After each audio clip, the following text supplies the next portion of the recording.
Good morning, everyone. Thank you very much for joining us today for National Graduate Week and our session with FindAMasters.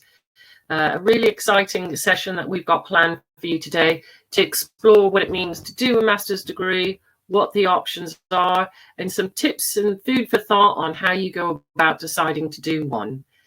I'm Sharon Walpole, Director at CareerMap.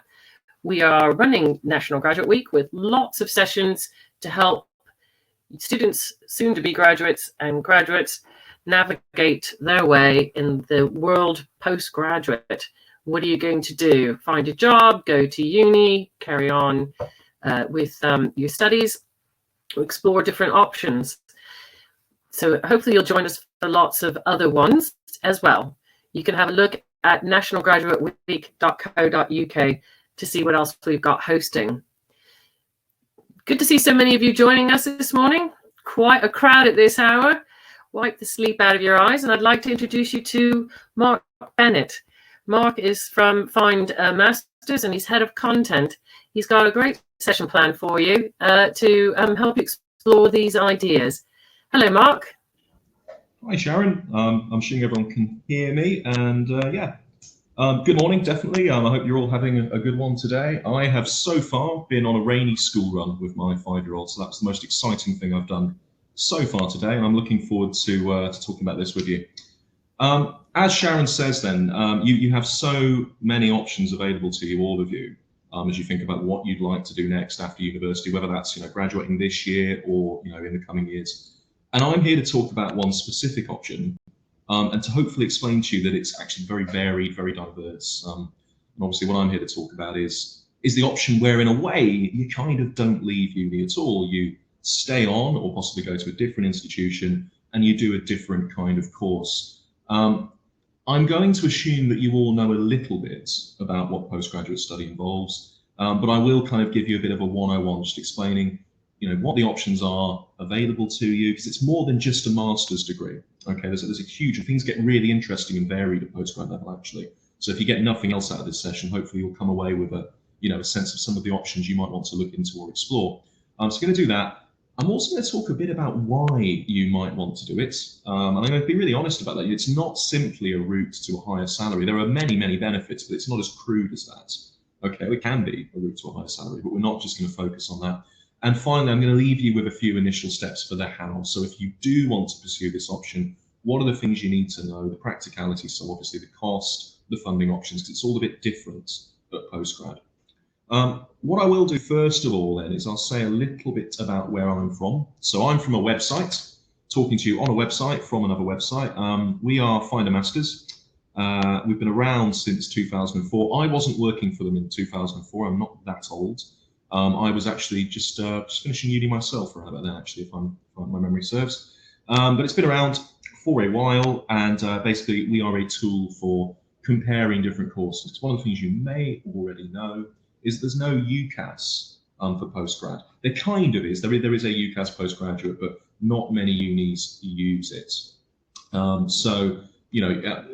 we might say independent services such as us, and we don't, it doesn't cost anything to use or anything like that. But independent services such as us kind of fulfill a role there. And really, we are a way for you to find courses, compare options, and actually, if you want to, make that initial contact with the universities. We also provide a lot of advice and guidance, and that's really where my team sits within the organisation. So I'm the head of content, which means that I'm the guy that kind of has editorial oversight over all the different resources we produce and some bits and bobs. Indeed, some of you might be familiar with us, in which case you might be receiving some of our newsletters and comms, and I'm the guy that writes those or edits those. And if you like them, let me know. If you don't, well, negative feedback is at least useful. So that's me. I did a master's myself, for what it's worth. I did a master's in something called Gothic Studies. I was normally when we're live, I can see if any of you are chuckling. Perhaps you are. I did my undergrad in English Lit, and actually I wanted to kind of specialise. I wanted to become an academic back then, and indeed I did go on to do a PhD. So I'm a doctor, but not the kind who helps people. That joke is normally funnier when we're not in the middle of a global pandemic, but there you go. Anyway, let's move on. So as I've said, I've kind of covered this, haven't I? This is what we'll talk about. So I want to give you a general sense of the course types and the study options that you've got available to you, if you like. As I say, we'll talk a bit about the why, so some of the benefits. As I say, it's not just about earnings, there's more to it than that, and the how. And one thing I want to emphasize, for this year, obviously, postgrad study, it's a bit of a different option this year, isn't it?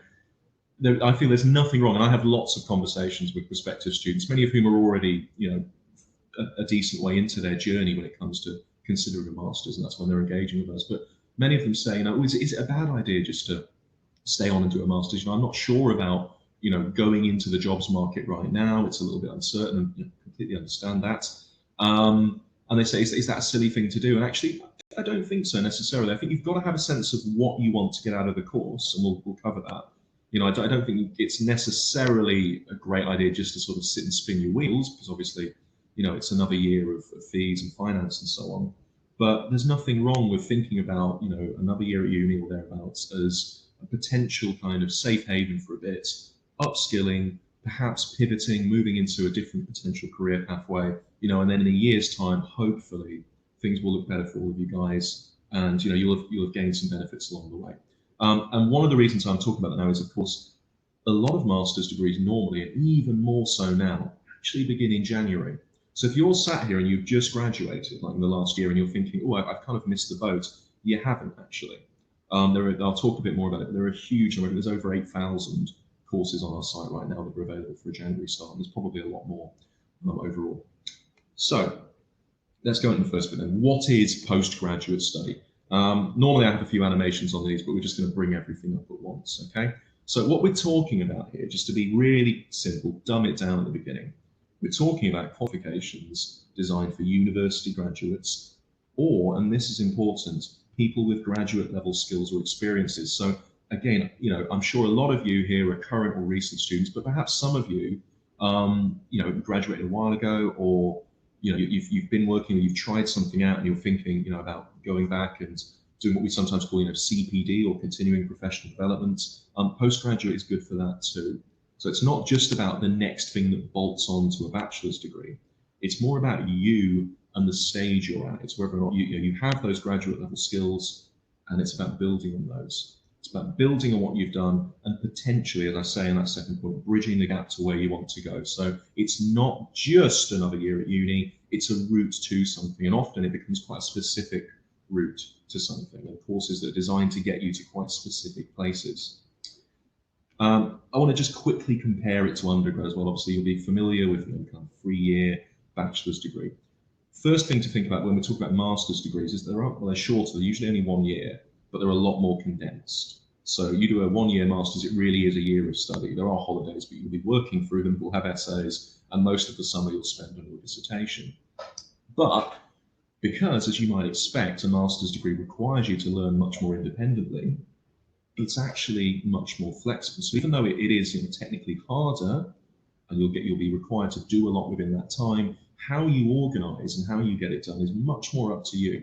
Obviously, it varies by subject area, but you'll spend a great deal of time, pursuing topics and ideas yourself, with lots of direction and guidance, and lots of opportunities for discussion with tutors and peers. But that's the really key bit. You've got to do the, you can't really phone. I'm not suggesting you can phone it in on any degree, but you absolutely do have to be kind of going hunting things down for yourself. Makes it very well suited to part-time and flexible study, actually, because you don't need to be in a lecture theatre or a seminar room as much. That's not really what the course is about when you get to this stage. It's also a chance to specialise in a specific area. So that could be me deciding that I was really into Gothic literature back in the mid-2000s and deciding to specialise in that. You can do that. You can pursue a passion. It's a great way to do that. Going back to what I said before, there were worse things to do. But it's also, it can be a chance to convert to a new subject. So we have what we call conversion courses for things like law, for example. If you didn't do an undergraduate degree in law and you want to go into law, which is a very diverse profession, much more to it than just being a solicitor or a barrister, you can do what's called a graduate diploma in law, a GDL. It's one example of a conversion course where you're a graduate level, when you're a graduate, you have graduate level skills, and you can kind of convert there. There are others as well. So a PGCE, a teacher training course, is kind of a conversion course too.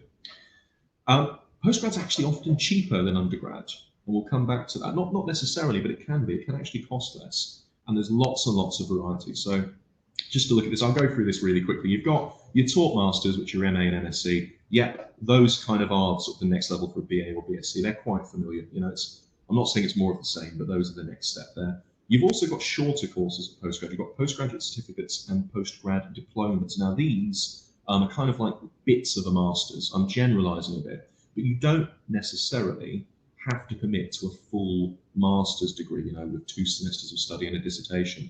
You can actually, if you just want to do part of the course where there's a specific topic, you can get really detailed, really specific and do that. We also, whereas undergraduate degrees, you're used to, they're all what's called a talk degree. So you have, you know, a timetable of seminars and lectures or whatever it is, you know, that makes sense for your subject.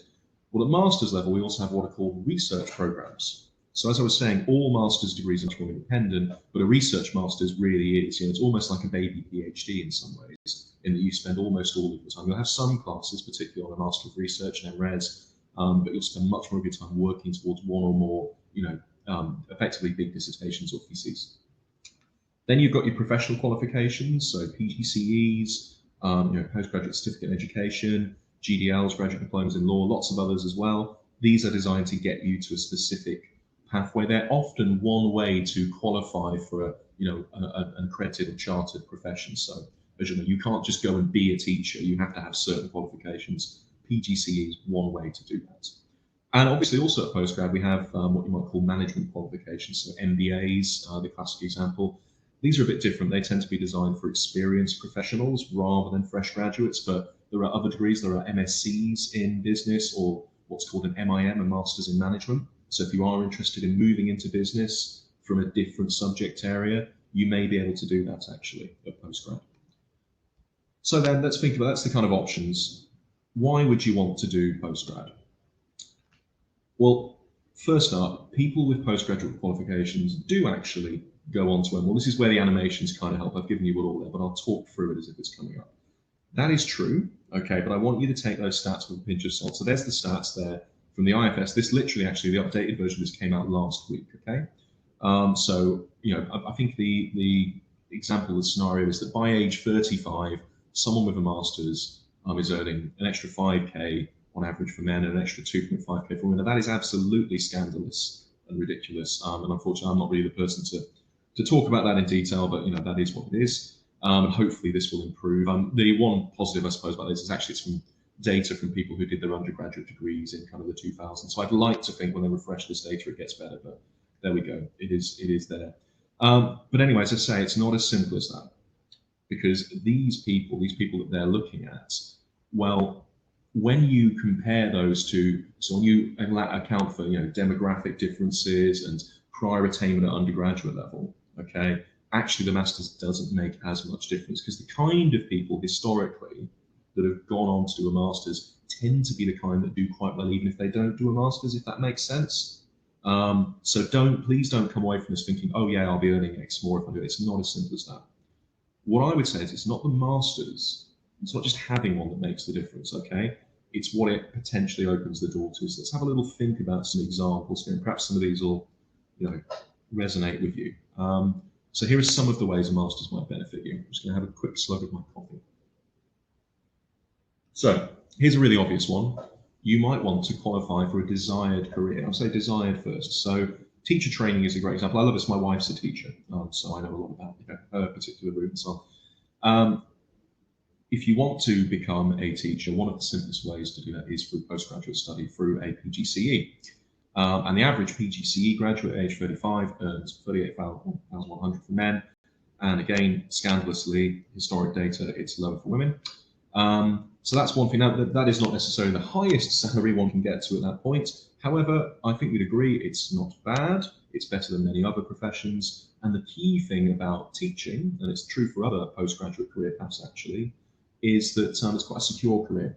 So the statistics back this up. Relatively few teachers actually are ever really out of work. And whilst those averages may not be as high as an investment banker, to take the perennial example, teachers are you don't tend to earn dramatically less than that. Most people stick around about the median for teacher salaries. So, you know, that's one thing. You might go, do you know what? I'm not all about earning a particular amount of money or as much as I can. I have a passion for something like teaching. Great thing to have a passion for. This is what I want to do. And actually, my postgrad course is going to get me there. I'm going to earn a decent amount.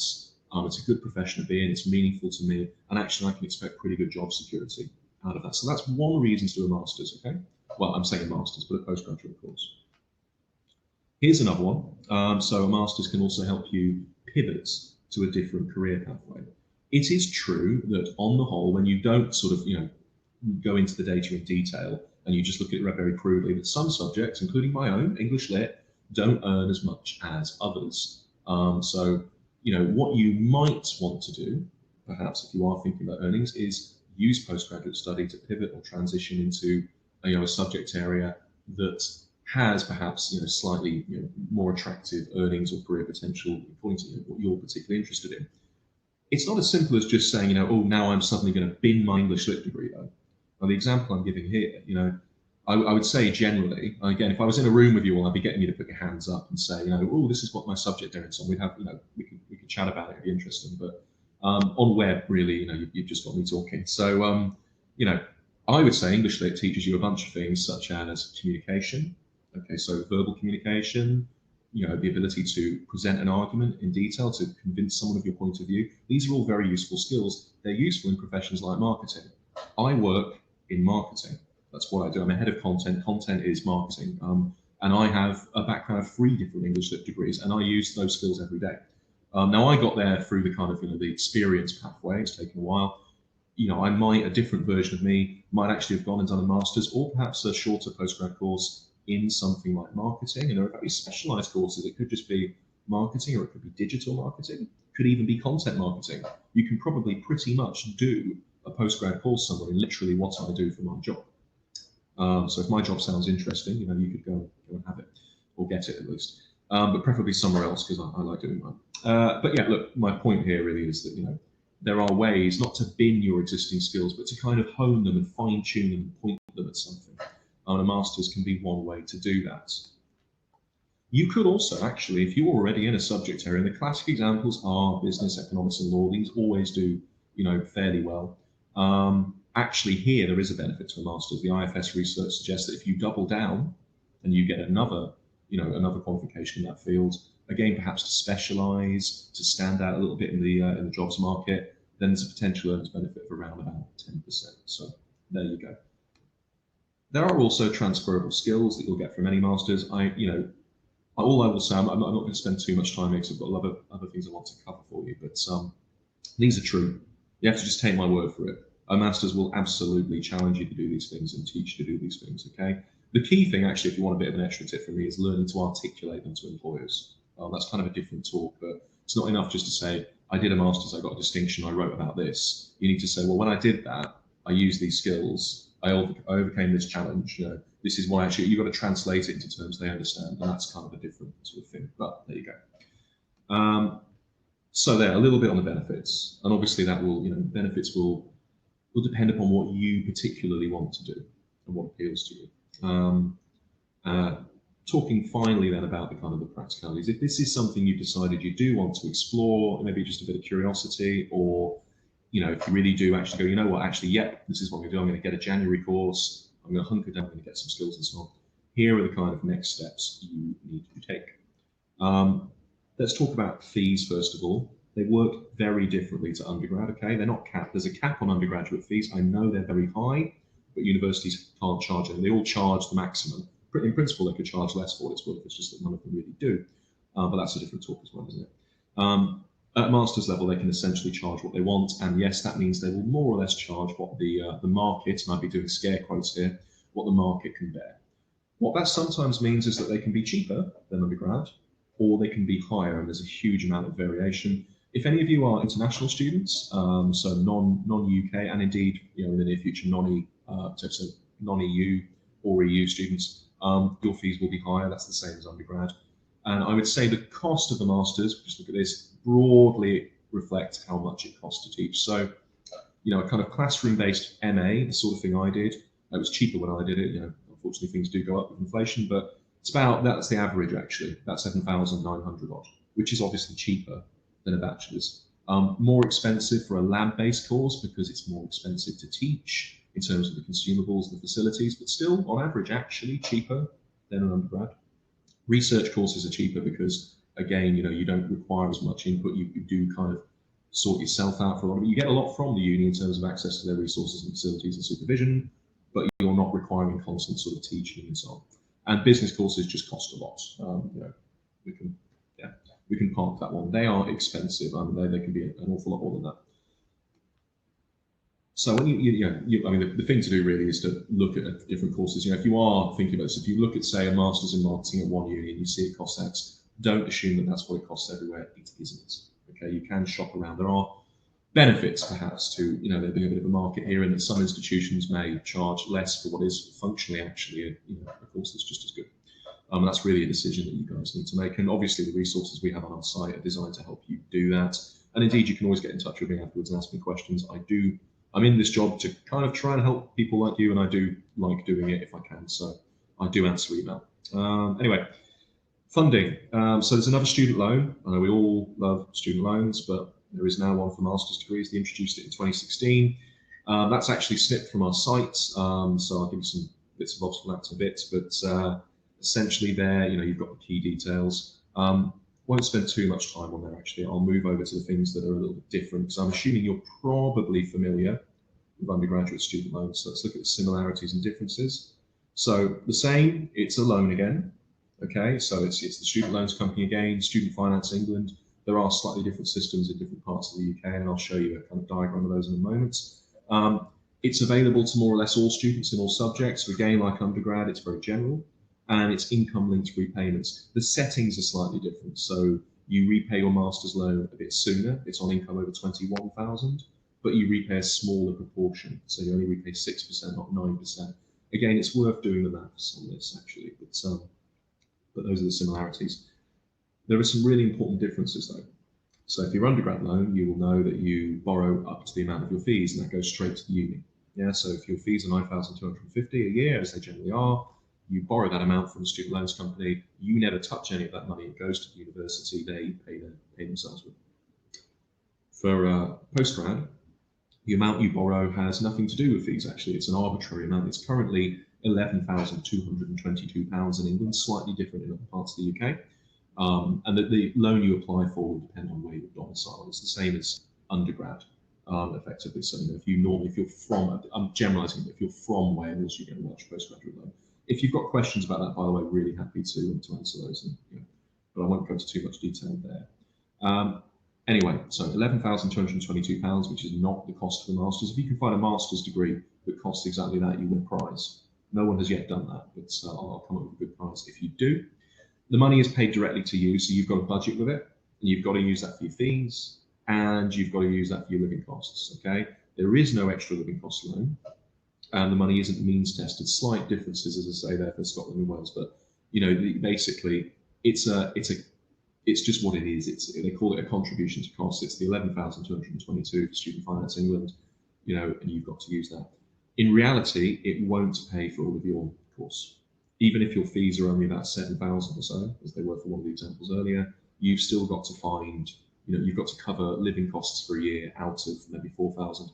Here, I would say, just to kind of do the very 2021 version of this, normally that's difficult because you'd be taking on additional student accommodation and all other things, and perhaps for some of you that might not be the case. I don't know what your circumstances are. There are 317 of you here. I don't know. They'll all be different, but I hesitate. I don't want to sound glib about this at all, but perhaps if you are in a situation where you're at home or you're in accommodation that is already affordable for you for some reason, and you are going to study partly through distance learning, I'll talk a little bit about what universities are doing at the moment, then actually the student loan will go a bit further. So it's worth thinking about. And I'm really happy to provide any kind of extra info advice on that if I can do. This is just a little, the presentation is being recorded, so you'll have access to this as well. But this is just a little summary. So in case some of you are, not from England, you can see how things work in other parts of the UK. They're all a little bit different, but those are the kind of overall amounts. And there's also a loan for PhD study. I'm not talking about PhD study here, but it's on that slide. Because I pinched this slide from another presentation, to be completely honest with you. So that will cover PhD, but there you go. Other funding options. So we've said that a postgraduate loan probably won't cover all of your costs. In normal circumstances, it might go a little bit further now. Here are other options for you. So universities at postgrad level actually have a lot of funding available. It's quite normal for them. They're used to a situation which is still the case, of course, in which there isn't, a kind of complete student finance solution.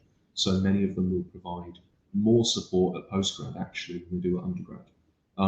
Various ways they do this. You will probably find that your current or recent university offers an alumni discount.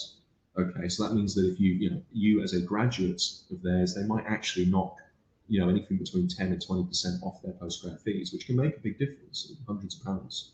So that's worth looking into. Anecdotally, I'm seeing a lot more of these at the moment, partly because, of course, universities want to encourage you to stay on, and they understand that many of you will be thinking about postgrad now, more so than you might have been in current circumstances. So they're trying to help you so far as they can to make that more of an option for you. So really worth looking into those. Of course, universities also have their own scholarships and bursaries. These vary. I mean, they can be very wacky. They can be just, there's a particular postgrad course at a uni. We've got 2 scholarships, endowed by an alumni from decades ago. I often talk to students about these and they go, oh, there's no point applying for that. There's only 2 of them. To which my reply is, yeah, but there might only be 15 of you on the course. Depends. It's worth going for it. There are also what we call charity funding. This does not mean you march into Oxfam and ask for money. That's never a good idea. It's hard to do jokes in a virtual thing, isn't it? I don't know if any of you are just laughing or if you just sat there stony faced. But anyway, don't do that. But yeah, charity funding. The charities really, we're just talking about any organisation that isn't the government or a uni. There are loads of these. You know them already. The British Heart Foundation is a charity that mostly they fund PhD level research, but I'm sure they do some stuff for other postgrad courses as well. Medical charities are obvious examples. There are lots of others actually. There's information on our site, which I'll give you some details for shortly. You can look into those. There are private loans. I'm going to say pretty much nothing about them. Okay, just be aware that these are not student loans. They work differently. Normally, of course, there's also part-time work. That's how many people cover the cost, how I cover the cost of mine. Before there was a student loan, incidentally. Trickier now, I know, because the kind of jobs that you might typically do around a campus might not be as available, but you can get creative. There are lots of different things you can do online. I spoke to a student once a few years ago, or a prospective student who actually, I think they were in English Lit or something similar to that, and they were working actually as kind of a freelance copywriter. And they would tell, I can't remember how much they made, but it was a decent amount. It was at least equivalent to what they would have made, say, working on a campus bar anyway. And that's the sort of thing they did completely online. So, get creative. You can think about options there. Although obviously, again, I don't want to say that it will be trickier if some options not available. PGCE funding, I don't know how many of you again are thinking more of teacher training, but just to say this is a bit different actually. It's just one slide here. You don't get the postgraduate loan for PGCE. The government likes to keep things complicated for you, okay? Instead, you get something that's kind of better actually. So there are bursaries and scholarships that range in value between about £6,000 and £26,000, depending on your subject. So high demand subjects, generally speaking, physical sciences at the moment, those are very well funded and supported. Other subjects that there are already plenty of teachers, or there's less need for additional teachers. There's less money for those, but I think you still do get the minimum £6,000 in most subjects if your undergraduate grades are good enough. I think you need a 2.2 or better. So there's a link there if you want to look into the details. Some subjects, and again, it tends to be your physical sciences, your AI, and so on. Anything that's a priority area for the government at the moment, for education at the moment. So computer science, physics, chemistry, these sorts of things. Maths actually as well, I think. Get what's effectively a golden handshake. So provided you do actually qualify as a teacher and go on to work as one, you'll get a certain amount of money extra paid to you each year to kind of encourage you to stay in the profession. So obviously, having trained you, they want you to stay on in it. And you also have access again to the undergraduate student finance system. I won't explain it. I'm sure you're probably already familiar with it, but you have that as well. So actually quite a lot of options for PGCE funding. Applications then, kind of winding towards the end of my presentation now, so I'll just go through this. It's simpler than you think, okay? It's actually very different to undergrad. There's no UCAS, there's no application fee. A couple of exceptions, Oxford and Cambridge, I believe, do charge, and probably a couple of the ancient universities in Scotland do charge a little bit for applications, but most universities do not. You're unlikely to come across that. And I believe actually even ones that do have systems whereby they might waive it in some scenarios, but yeah. There's generally no application fee, no UCAS fee. There's also not really a deadline, which I know sounds weird. I wouldn't recommend you try and apply for a master's the day before the first seminar. It's probably not going to work. But if you are thinking, and again coming back to current circumstance, if you are thinking about starting in January, it's late September now, you absolutely have time. 100% guarantee you have time if you want to start working on an application and get that sorted. Universities will be very happy to talk to you. Yeah, and as I say, there isn't generally a deadline anyway. If you are thinking about next year, again, I wouldn't leave it to the last minute, but for UK students, you can do it over the summer. Remember my old PhD supervisor used to complain about this actually, like, why do they always do it in August? Why can't they do it in May? I'm like, well, if you want them to do it in May, you have to have a deadline, but they don't. Anyway, application process, obviously I would this is me just showing that we have lots of courses in Jan and June, my little circle around there. Obviously, I would recommend that you use us because I think that our site is good. Other sites are available, but I work with our web team. We do our best to make this as useful as possible. We often work with students to kind of give us feedback and tell us, oh, actually I couldn't find this, or I want to find that, etc.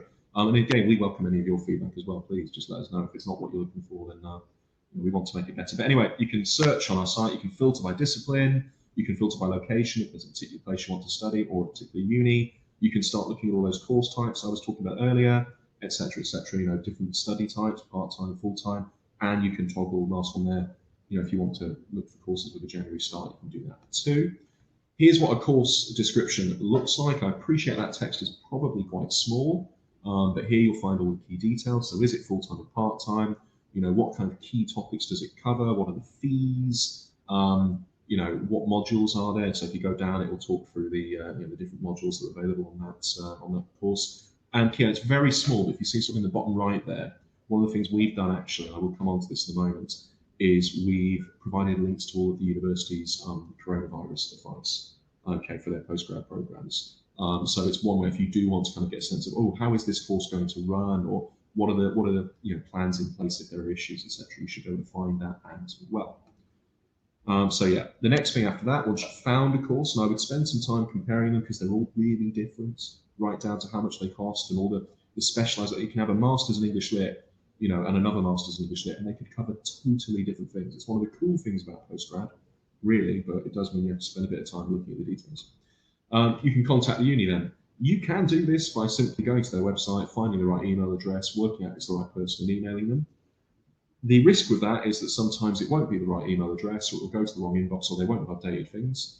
If you go through our site, we keep these things up to date. So whoever this goes to, whoever's on the other end of this will be the right person because we monitor and maintain that. Okay, and you can use us to put an inquiry in. We don't make money out of this. So we don't sell you to the uni or any of that sort of shady stuff. That's not what we do. For what it's worth, universities advertise on the site, put their courses there and some of the other prices stuff. But we don't sort of try and do anything financially in terms of this. It's all just about getting you in touch with the uni at this point. Anyway, you then provide the necessary materials really quickly. So I'm kind of coming towards the end now. Universities will set their own entry requirements. You're generally going to see this, okay? You'll need, usually it's a postgraduate degree, you'll usually need an undergraduate degree. They'll probably want it to be a 2-1 or better. Different unis will set different requirements. So to take the classic example, Oxbridge might say it's got to be a high 2-1 and we won't consider a third. Some other unis might be, look, we really want you to have a 2-1. We will still chat with you if you ended up with a third. It may be actually that we think you can still manage on this course and so on and so forth. The main thing you'll have to provide will probably be a personal statement. This is really, you'll have written these before by now, I'm sure. This is really just where you explain why you want to do this course. To be honest, the thing, do you want to know the kind of the secret? The thing a personal statement is doing for a uni is convincing them that you're serious about the course. Okay. What they don't want is to take you on, effectively give you a place, and then have you go, oh, actually, this isn't for me, drop out after the first term, because they won't be able to bring someone else in to take that place. It's like a wasted spot on the course. There's a lot more to be said about personal statements, but to keep it simple, just show them that you genuinely do want to do the masters. References, usual stuff. Always tell your referees that you have nominated them. If you're an international student, you'll need a language certificate. You can look into details for that. Include a CV or a resume, same thing really, aren't they? Doesn't need to have loads of incredible stuff on it. Just be honest, include your part-time jobs, include your undergraduate bits and bobs, it's fine. You may hear about postgrad admission tests. You are very unlikely to need one in the UK, like GMAT and GRE. I don't know if you've even heard of these. Don't worry. I say MBA mainly there, but even some MBAs don't require them. It's more likely that you will. but we're not really, I don't think we're talking about MBAs much here. You probably won't need one. It'll be based on your undergraduate results and the convictions of your personal statements. So, kind of wrapping up then, it is really hard for me to sit here and tell you what over 150 universities are going to do for thousands and thousands of courses in a scenario where we don't really know what's going to be happening next week. What I can tell you, and I'll do my best here for you, what I can tell you is that the courses are running, okay? We work with universities, I talk to people from universities constantly. They are running courses, that this hasn't been stripped back, and postgrad is easier for them to run, to be honest, because you don't need to be in big lecture halls all the time. You don't even need to be in seminar groups as much. The course can run very well in a virtual scenario. Okay, I know ideally you'd want to be on campus. There's a huge amount to be said for that, but in terms of actually the course running and being viable, it's easier at postgrad. In general, if I had to summarize, I'd say that most universities, and you may already know this, they are expecting to start you online in this coming term, and then when they can, they will transition to on campus. Okay. So then they'll say, right, now we're going to start moving to some on-campus stuff. I am sure they will manage that transition as best as they can. So, if you're worried about, oh yeah, but does that mean I have to get a kind of almost have insurance accommodation or something? I am sure that if that was the case, just make an example up whereby you stay living in your hometown, and then actually he tells you, oh, now you've got to come to, I don't know, Glasgow from January or from the next term, and you go, well, actually, no, I don't have accommodation there. They will help you, or they will allow you to continue to learn virtually. I'm sure that these are just the sort of things universities will sort out for you. January starts, of course. We'll probably have a better idea by then.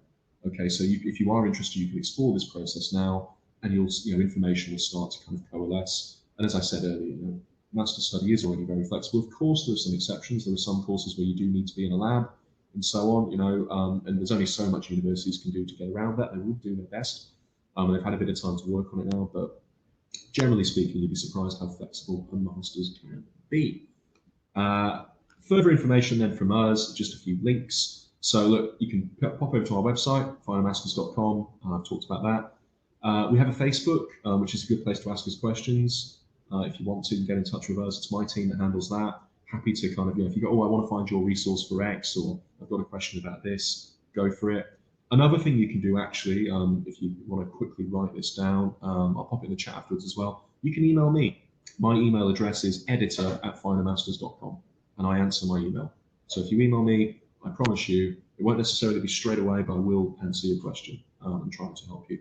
We also have a YouTube, if that's something you're interested in, and we put together lots of little 60-second kind of explainers for some of the key details. Most of them are me. So if you're already sick of my voice, don't go there. But if you want to hear more of me talking about postgrad study, go there. And there's me. I'm on Twitter. If you want to talk to me, I mostly tweet about postgrad study and how much I love and hate Sheffield Wednesday Football Club. So you can talk to me about those things if you wish to. And that, I think, Sharon, that about wraps me up for the actual presentation. So thanks very much, guys. Just going to grab some coffee. Great. Thank you so much, Mark. While you're grabbing a coffee, we'll just give everybody a minute if you want to do a screenshot of the slide with the links at the moment.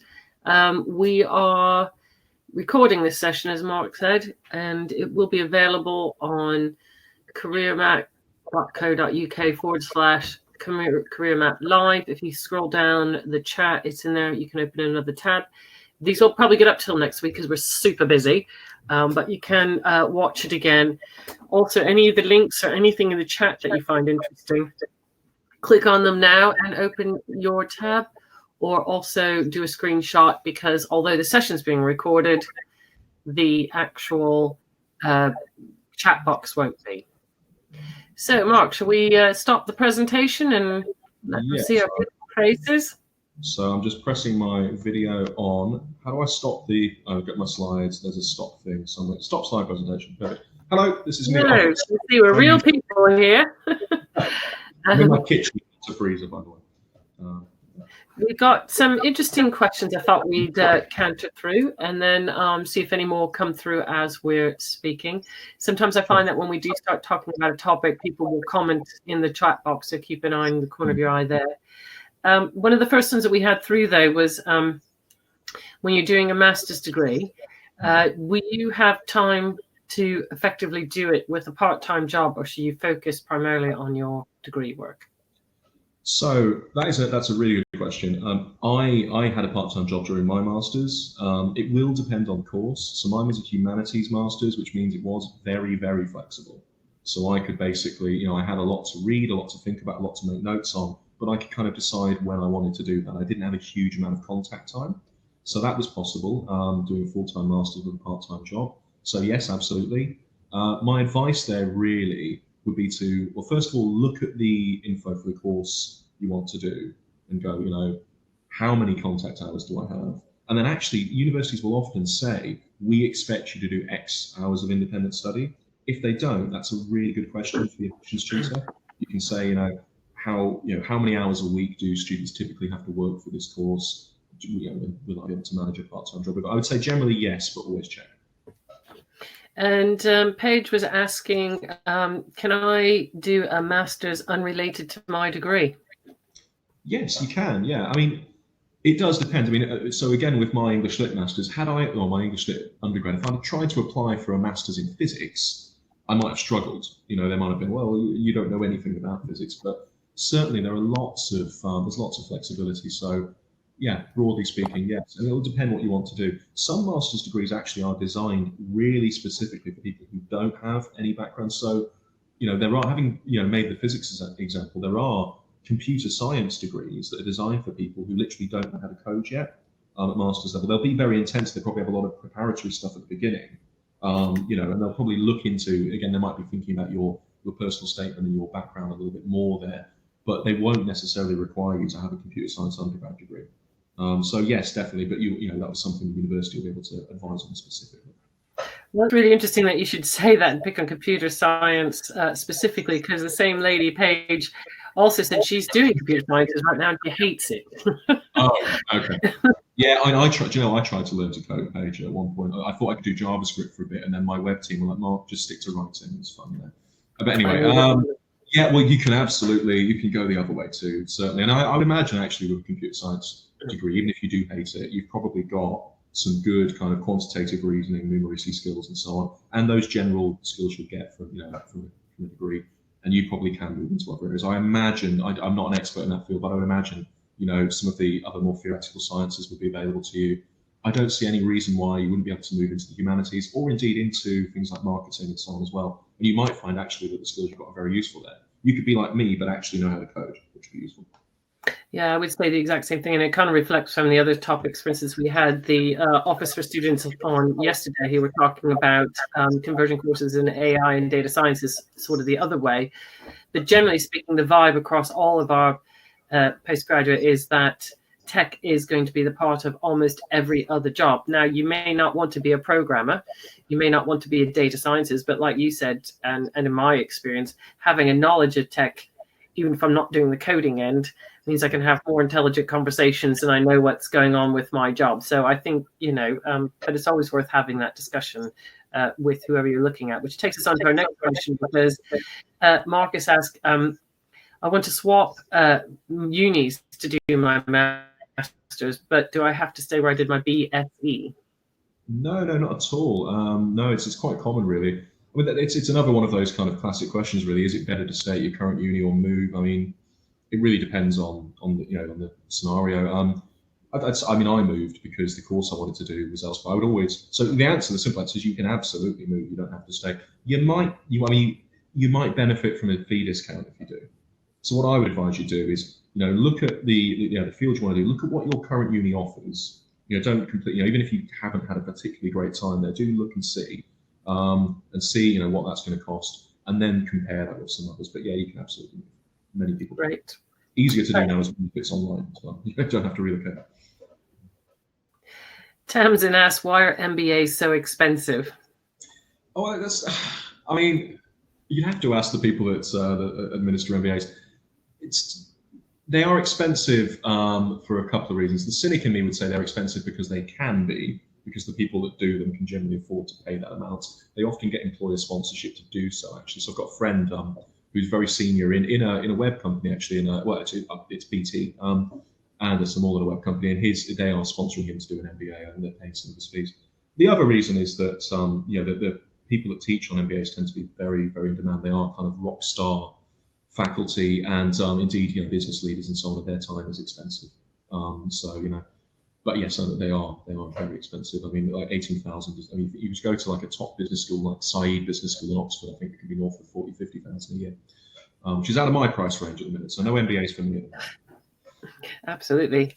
So I want to move on. And sorry, that was from Tanya, not Tamsin, because Tanya and Hugo and a couple of others were asking the question. I've kind of saved this as a group of questions, but really it's all around doing a master's degree in Europe. Mm-hmm. How does that work? Do you do it abroad? Hugo actually already has 2 master's degrees, so he's obviously thinking about doing a third. And also the impact, obviously, of Brexit on things like this. Now, these might be magical questions that you don't know or no one knows, but I imagine you're probably the best place to have a stab at this. I can have a stab at it, yeah. So in my job, it's very easy for me, it's relatively easy for me to do it the other way around, which is EU students coming to the UK, because I have to deal with the policy of one country. Whatever I do or don't think about that policy, I can explain it. It's tricky when you've got 27, really. And I do have contacts and friends indeed at various European universities, and I've talked to them. On the whole, they still want British students to be able to study there, and they will do what they can to make that possible. So the key questions really will be fees and visas. Okay, obviously for 2021, well, I'll expand the question slightly. If you're thinking of a January start in Europe, you will technically, in most cases, be within this year. So it gets complicated, doesn't it? Even though the transition period for Brexit will have ended, in a lot of cases, you will be within the 2020-21 academic year. Okay, because January is still part of that. And the guarantees that have been put in place will probably still apply.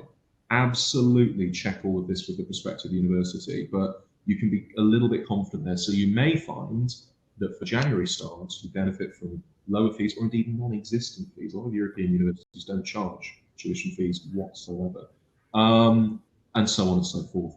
For September next year, it is likely that British students will be treated as international students in Europe and will pay fees or higher fees. I should say, though, that when we talk about higher fees in Europe, they are nothing compared to the UK. I believe that the average cost for masters in France is a few thousand euros, a couple of €1,000 or something, to pick France as an example, and that's what non-French students pay. So don't necessarily be put off by that. Some European countries, Sweden for example, don't charge fees to anyone. If you can get on the course, then effectively their university places are all funded. So still explore that. In terms of visas and so on, you probably will need one, but it won't be a very complicated process to get one. I would hope, if they've got a system in place.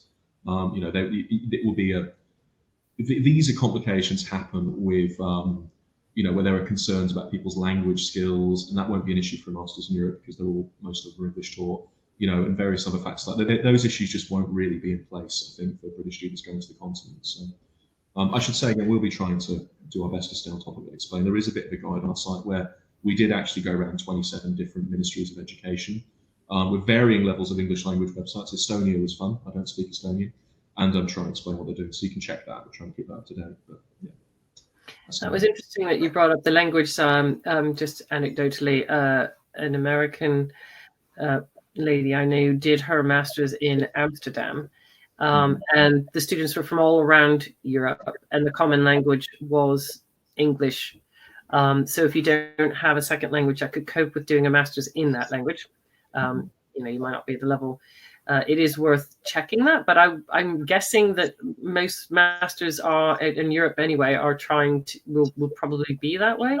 Yeah, most of them. I mean, again, there are a few countries that kind of were less keen on it, France being one of them, but even there now, it's increasing. Like Germany, almost. I'm sorry, the sun is blasting me in the face here, but Germany, almost certain. Germany and Holland, or Netherlands, very likely to be in English. Same with Austria. Most of the kind of popular destinations, as it were. Other places, it's worth checking. But indeed, but generally speaking, yes, you can expect it. Quite an exciting experience to be able to do that. Mark, I think we're coming to the end of the line here. Thank you very much for being our guest. Thank you, everybody who got up early to join us. I'm always pleased to see you there. We hope you'll join us for other events we have coming up. We still have 3 more today and 4 more tomorrow. So lots of industry specialist organizations like the Institute of Motor Industry and UK Music, along with employers that you can ask direct questions about their recruitment schemes. Mark gave you his email address, so if you've got any questions that weren't covered here, top that in the chat. That's great. But make sure you get that now, because once the chat's over, once I turn this off, that will be gone. But he'll be able to answer some questions. You can obviously go to the website. We had all that. As I said, all throughout, the session's being recorded and will be available next week on careermap.co.uk/careermaplive.